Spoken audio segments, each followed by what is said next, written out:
that it's every bit as important to properly market your company, your people, what you stand for. It's every bit as important to market that as it is to market your products.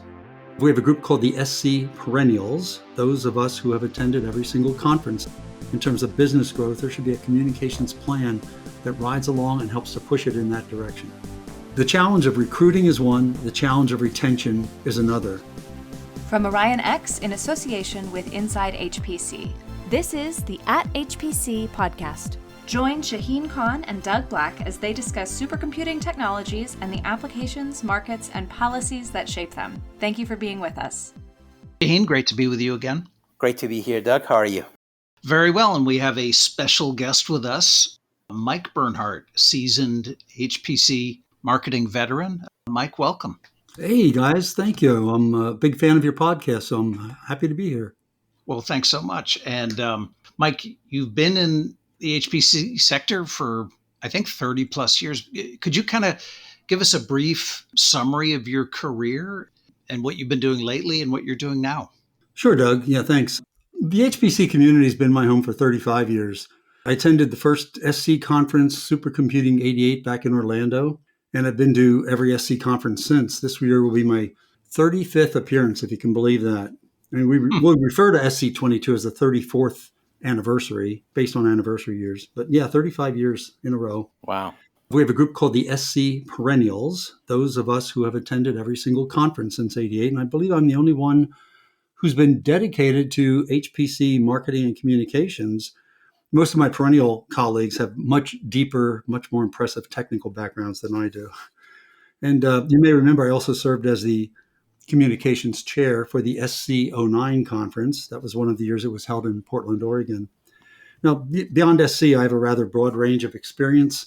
I've worked directly or as a consultant with HPC vendors, hardware and software suppliers, and most recently, .gov organizations. You know, in the early 90s, I handled strategic communications for the launch of Intel's supercomputer systems division.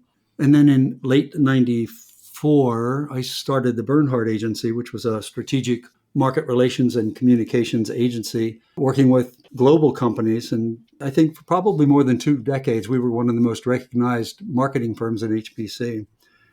And for the past 6 years, I've been with Oak Ridge National Laboratory handling strategic communications and outreach for the Exascale Computing Project. Okay, that's awesome. So you've been right in the belly of the beast with the ECP, certainly, for the last 6 years. So it's interesting, as you say, the perennials, you're the only person with a marketing background. I know our podcast, this is the first time we've really talked about marketing. We're always talking about the technology. So, but it's kind of interesting to step back and look at the changing and maybe broadening purview of HPC marketing, how it's evolving and taking on a wider array of challenges that HPC organizations are facing. What do you guys think of the premise of my point? Well, absolutely. The HPC landscape, as Shaheen well knows, I mean, he's the real veteran here. It's changed over the years, but it really hasn't changed, if that makes any sense at all. The challenges that companies face in terms of marketing in HPC has, I believe, gotten consistently more difficult. HPC folks, the end users, the folks that acquire systems and software and so forth, are natural skeptics. For many, many years, you know, we've faced this challenge of how many times, Shaheen, let me ask you, how many times over the years, over decades, have you heard a company step forward and say, oh, we're the market leader or we're the premier supplier of, but yet they don't give any attribution as to, you know, the data that backs up those claims? Yeah, I think along those lines, my view is that the HPC community has grown. It has grown within the HPC community. The HPC community itself is larger than it was a few decades ago, but also the relevance of HPC to general IT has grown as well. Initially with more, I mean, if you look at the history of business computing, it started out with transaction processing, it became decision support and data warehousing. The amount of data started growing for them. And as I like to say, if your spreadsheet has 200 rows, that's a spreadsheet. If it's got 2 billion rows, that's HPC. Now they've got so much data that no one person can handle it. They got so much data that they need mathematical algorithms to make sense of it. And I think the advent of AI is further evidence of that. So I think business computing has been on a trajectory that was sooner or later going to look and feel like HPC. And HPC codes grow faster in terms of complexity, in terms of the amount of CPU time and data and elapsed time that they need. So once you touch them, they are liable to take over because they grow faster than transaction processing does. So that's one part of it. And as that community has grown, the technologies have shifted, the buyers have shifted, the demographics have shifted, the community has shifted. And reacting to that is now an imperative. And some companies and organizations do a better job of it than others. That's a really great point. I think that it's one of those communities or industry segments, if you will, that's challenged by semantics. And you look at, HPC and the convergence of HPC and AI. Well, has HPC enabled AI, or is AI going to have an impact on HPC? Are they coexistent in many ways? And depending on how people choose to market that, they may be spot on and they may miss the mark completely. My observation is that traditionally people marketed the company to investors and they marketed their products to customers. And those are two different audiences, Yes. interested in different things. Investors want a return on their investment. They like to know that the company is highly profitable. Customers want a really good deal and they really want capabilities that meet their needs. They're probably not so overjoyed to hear that it is highly profitable, right? They don't mind profitable, but no. So I think what has happened in recent past, I would say literally in the past 3 to 5 years, is the emergence of what I call a third category of marketing. And that's what I call recruitment marketing or employee marketing, where you now have a different audience. And that's those who you want to recruit and those who already are your employees. And that's also a net new thing in marketing, in my view. Right.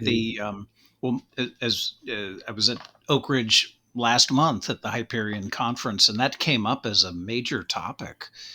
Hiring of HPC AI technically skilled people, but also the issue, the labs of training them up to become data scientists and handle HPC and AI, and then they leave. When the training period's over, they're gone. They're going to big tech companies that are paying them a lot more money. What do you do about that from a marketing perspective to the extent that marketing can help address that challenge? And Mike, maybe you have some thoughts in that area. Well, you've got recruitment issues and you've got retention issues. And there's no doubt that many of the organizations in HPC have been impacted in terms of the pandemic and people having a chance to reevaluate their positions in life and what they do want to do and what they want for career choices and so forth, flexible work environments and so forth. But putting that aside, I keep going back to this idea of how companies position themselves and what kind of an image they have and a reputation.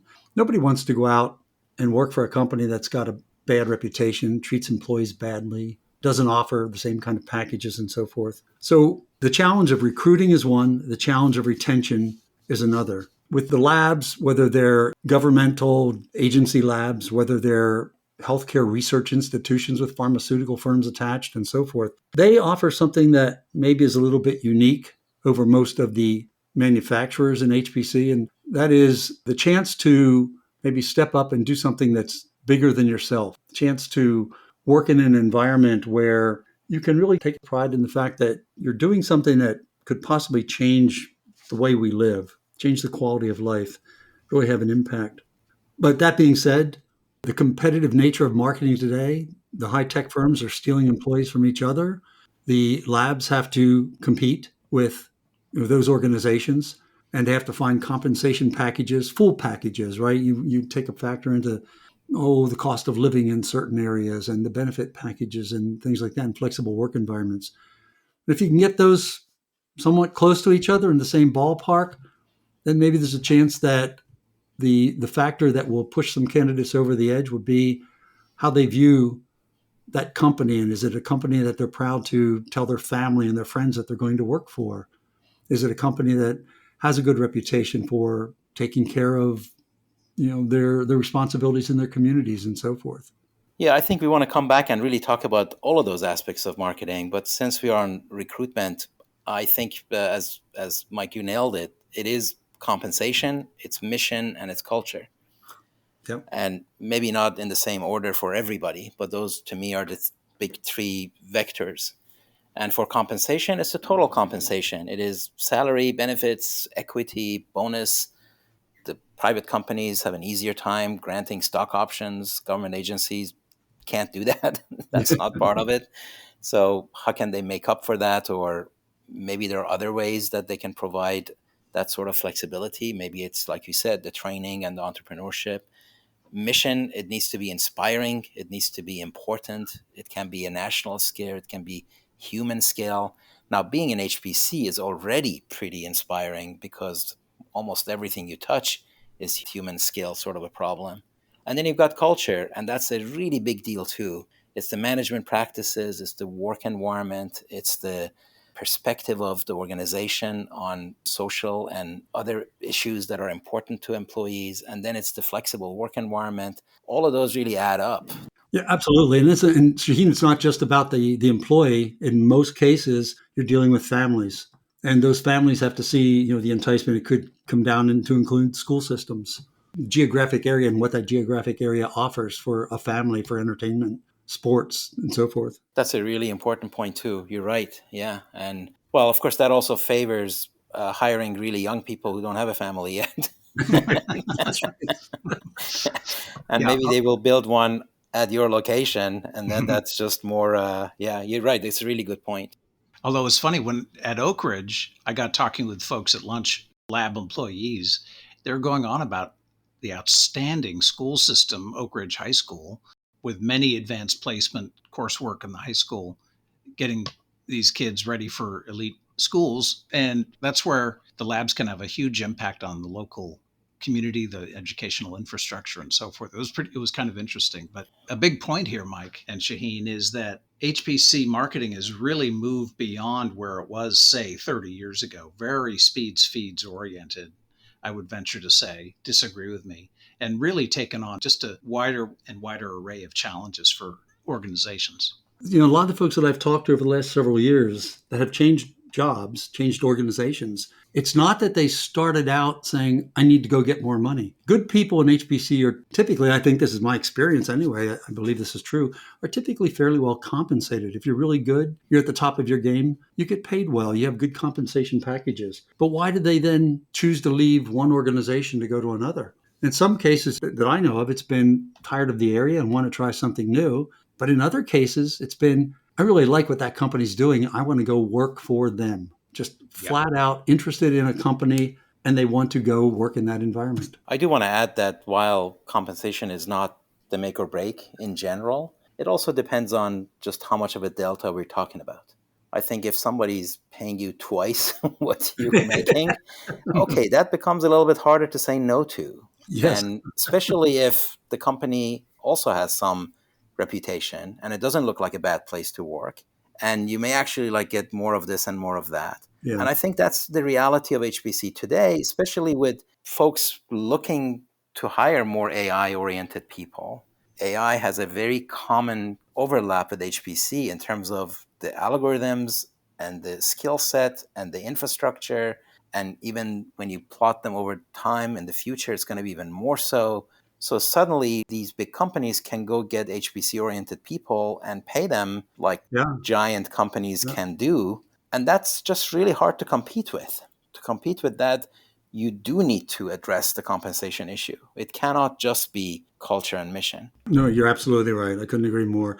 Hey, not to bring politics into it, but do you think that there's anything going on in terms of candidates making decisions about a candidate who leans blue not wanting to go to a red state, or a candidate who leans red not wanting to go to a blue state? Does that even play in decision making today about where to go for your next career move? Well, what I have observed is employees are being a lot more active and assertive in how they view the company. We've seen whistleblowers that have shown up We had that case with Facebook that became global news. We had a case at Apple that became global news.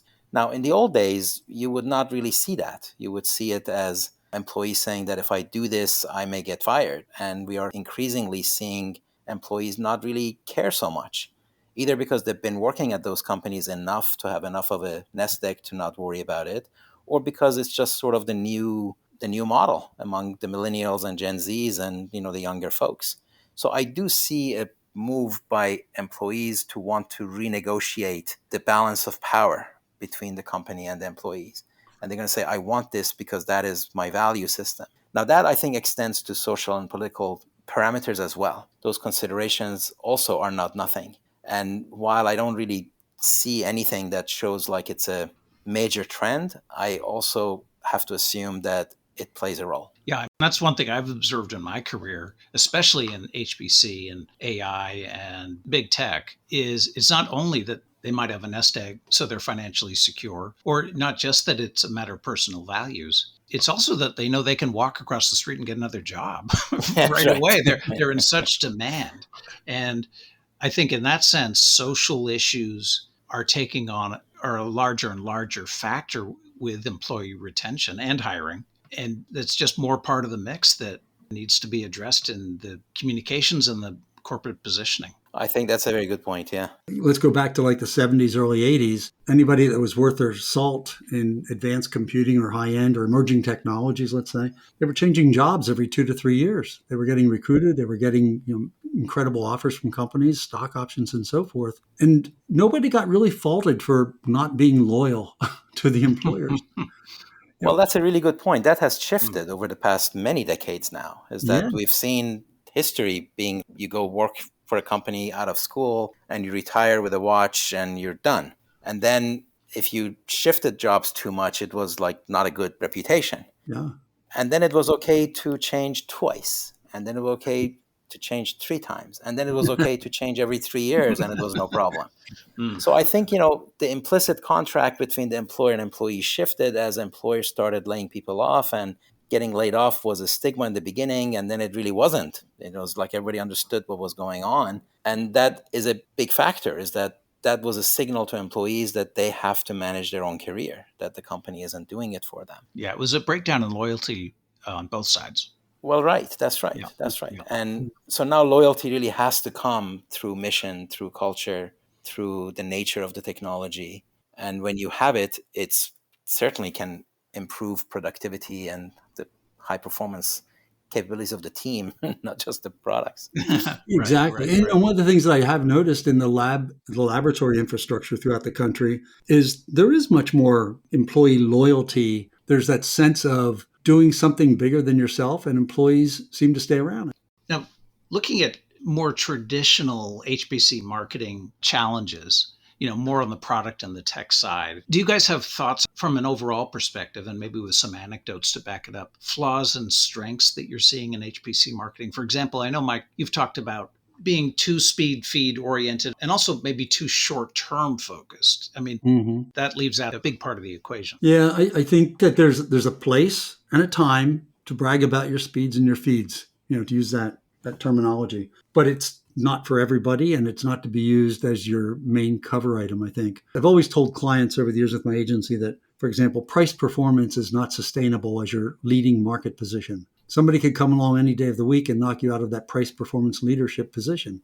It's nice to add it to a list of other things that you can do or that your products can deliver, but it's not the end all. And the speeds and feeds, yeah, you need them depending on what market segment you're in, but you need to market those to the people who care about the speeds and feeds. You're right on. At the end, it depends on who your audience is and who it is you're trying to sell to and what they value, what their metrics are. But in the parlance of marketing, you've got features, you've got benefits, and those benefits address pain points, and those pain points are managed through a buying behavior. So those are the 4 stages. And if you focus a lot on features, then it better be the case that that's all your buyer is caring about. And as the audience has grown for HPC and as the nature of the buyers have shifted, you have to figure out what metrics are important for who you're talking to. There are those who are definitely interested in speeds and feeds. That's what they want to know. As Mike mentioned, there are those who are interested in that, but not immediately. Like, let's get there before we get there. But you would do well in general to focus on pain points. And if those pain points are in fact speeds and feeds, then you're golden. But if they're not, then you're delaying your own sales cycle. Yeah, and Shaheen, where I think I've seen it break down a few times is when an organization, an HPC, brings in a marketing team, communications team that comes out of some consumer marketing environment and doesn't understand what the HPC market segment, the HPC community is all about. Yes, that's a really big deal. When you do the consumer market, as a person, you are a potential customer of that product, right? If you're marketing peanut butters, now there's a lot of complexity in marketing peanut butters, but at least you are a potential customer. You might in fact be buying. But if you're talking about multi-million-dollar systems, chances are you individually are not a potential customer. So that's one thing. The second thing is that understanding the complexity of that product requires time, expertise, combination of the two. And those who've been at it for a long time, they know the ins and outs and they really understand the nuances. Those who haven't had better have the right background to catch up quickly. And when that's not the case, it shows. Yeah. And companies, I think, driven by the senior folks, some of them not technologists, of course, want the marketing teams to communicate that we can do everything and we can do it better than anybody. And sometimes, you're loading up your plate and saying, oh, you want that? Yeah, we do that. Well, yeah, we do AI. Yeah, we do quantum. Yeah, we do Oh, yeah, we can do data analytics. Oh, yeah. Da, da, da, da. And they're shooting themselves in the foot by coming across with storylines that just simply aren't credible. Yeah. In some cases, again, it's going back to a point you made earlier, they're communicating the wrong message to their particular audiences. That's right. Yeah. When I re-entered full-time the HPC industry in 2015, it was right at this transition point from really an industry dominated on the processor end by the x86 to this big bang proliferation of architectures, including especially NVIDIA and then AMD. And I thought the AMD story was so interesting because that was a company recovering from kind of a corporate winter, if you will. And I remember sitting down with their marketing people at ISC in Frankfurt. And my thought bubble was, well, how do I know you guys aren't going to go dark again?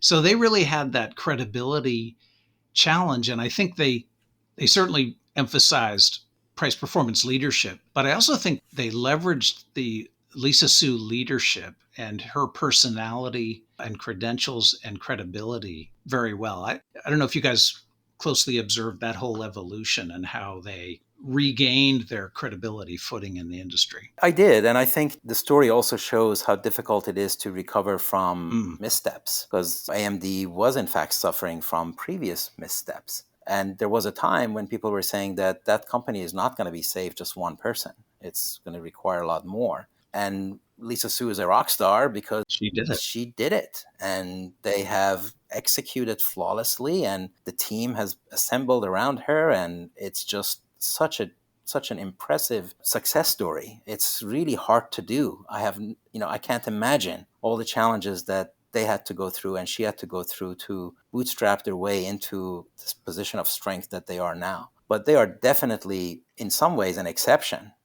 Yeah. I mean, Mike, you've been around for decades. I would say that's one of the most remarkable turnaround stories in the history of the industry. Oh, yeah. Yeah, absolutely. And I probably could name a dozen friends who have left other companies to go to AMD in recent years. And I mean, they couldn't be happier. They feel proud when they say, I'm over at AMD now.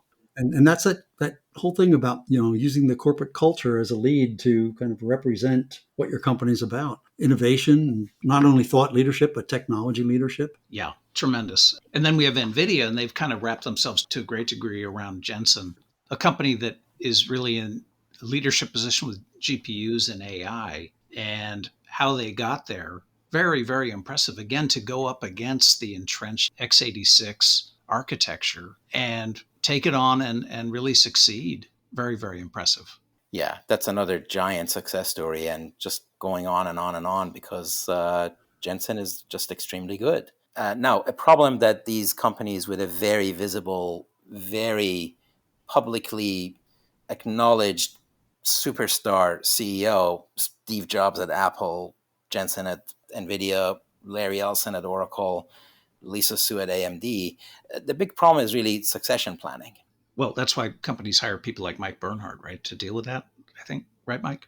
Or Shaheen Khan. No, Yeah. I think that's actually a really big deal for all the human resources folks. And big companies like that typically have a whole process on succession planning, at least for the top 3 layers of the company. Now, if they don't have it, they better consider this a note to go get it done because you need it. That kind of relates to another issue I think is very interesting in HPC. Again, such a technically dense, challenging sector. What I've seen over the years with many companies, especially smaller startup oriented companies, the CEO does everything, knows everything. He's the innovator, but there's a problem with delegation of responsibilities. Mike, I'd be interested in your thoughts, and Shaheen. Everybody can do marketing, right? Everybody thinks they can do marketing. They all think they can write a press release, and not all of them can. Yeah, that's a tough one. I've seen more than my share of it. A CEO that doesn't believe that what you're telling them about the importance of marketing a certain way or articulating a message a certain way is right, and they want to hang their hat on what they believe is the important thing, and they stumble a lot. Good for you for calling it out, Doug, because it's absolutely true. Everybody thinks that they can do marketing, they can do it better than the marketing people do.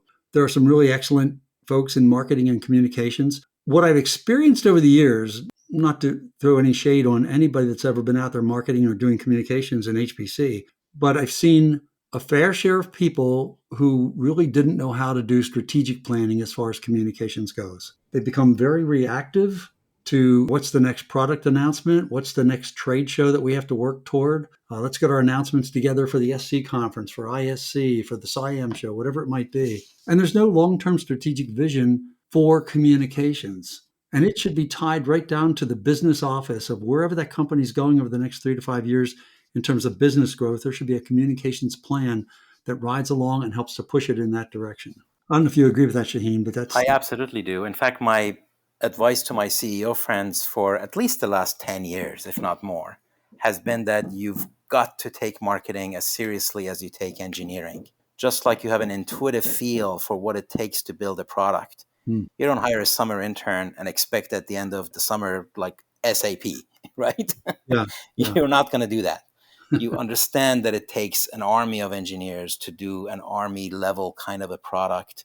Likewise with marketing. Marketing is not just brochures and stuff anymore. It is a whole technology stack. From an arts and science aspect of it is an extraordinarily difficult task. And one of the reasons that it is really difficult to find good marketing people is because it is really a hard job. And unfortunately, a lot of folks kind of do it not really knowing what it is that they really should do. And that leads to bad marketing. And that makes it even more difficult to do good marketing. Yeah. So, if you two had closing words of advice or wisdom, what advice would you give to HPC companies moving forward regarding their marketing campaigns? I'd say I have 2 points that I would give as advice to HPC companies that are taking a look at their marketing strategies for the next several years. Organizations need to remember that it's every bit as important to properly market your company, your people, what you stand for. It's every bit as important to market that as it is to market your products. Put them all on the same level playing field there because it has to be looked at in its entirety. And I would say the second point is I would encourage them from the CEO down, step back and take a good, honest look at how your customers and your prospects perceive your market position, even your competitors, how they perceive your market position, your strengths and your weaknesses. Do an honest assessment of that, refer to it as a market perception audit. And I think a lot of these folks would be surprised at what comes back. Yeah, I think that's right on. What I would add, I kind of did give my big advice, which is take it seriously. But along those lines, marketing can make a difference. It can be a competitive advantage. Market presence is a really big impact on how customers decide to consider you or not. And it's not easy. It is hard. And it needs consistency. And it needs a trajectory that you follow. Kind of getting back to AMD a little bit.